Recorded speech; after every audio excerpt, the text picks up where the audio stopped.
টাকি মাছের ভর্তা খেতেও যেমন সুস্বাদু, বানানোও সহজ, আর গরম ভাতের সাথে তো খেতে ভারী মজা। টাকি মাছের ভর্তা বানানোর জন্য মাছটাকে প্রথমে ভালোভাবে কেটে ধুয়ে নিয়ে হলুদের গুঁড়ো দিলাম, মরিচের গুঁড়ো এবং লবণ দিয়ে ভালো করে মাখিয়ে নেব। সবকিছু দেওয়া হয়ে গেছে, এবার ভালোভাবে মাখিয়ে নিচ্ছি। ভর্তা বলতেই প্রিয়, গরম ভাতের সাথে যে কোনো ভর্তাই খেতে ভালো লাগে। মাছের ভর্তাটা একটু স্পেশাল, তার মধ্যে টাকি মাছের ভর্তা। এবার ভালো করে তেলে এপিট ওপিট করে ভেজে নেব। আজকে হাতে মাখিয়ে ভর্তা বানাবো।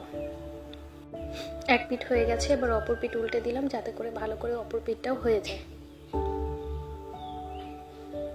এর সাথে কিছু শুকনা মরিচও ভালো করে ভেজে নিব, কারণ আজকে শুকনা মরিচ ভাজা এবং কাঁচা পেঁয়াজে ভর্তা হবে। শুকনা মরিচগুলো ভালোভাবে ভেজে নিচ্ছি। এবার পেঁয়াজ, মরিচ, নুন আর ভেজে রাখা যে তেল, এগুলো ভালোভাবে মাখিয়ে নেব। এবার প্রথমে মরিচগুলোকে ভেঙে নিচ্ছি।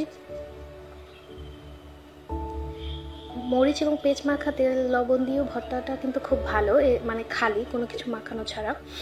এটাকে দিয়েও ভাত খেতে, গরম ভাতের সাথে ভীষণ মজা। মোটামুটি মাখিয়ে নেওয়া শেষ। এবার হচ্ছে গিয়ে মাছের কাঁটাটা বেছে নিব।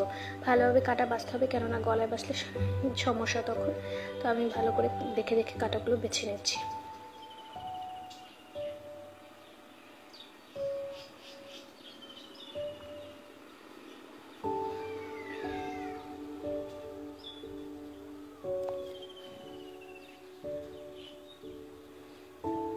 মোটামুটি শেষের পর্যায়ে।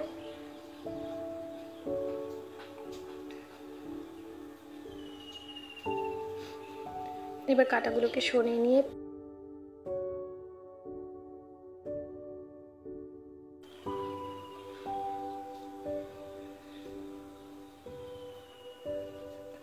এবার পেঁয়াজ মরিচ মাখার সাথে ভালো করে মিশিয়ে নিচ্ছি।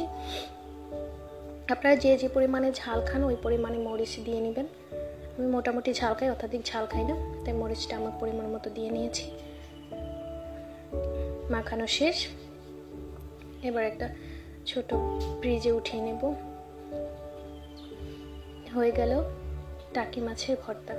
এটা খুবই মজা, আপনারা বাসায় ট্রাই করতে পারেন। আশা করি অনেকেই খেয়েছেন, যারা খাননি তারা ট্রাই করতে পারেন।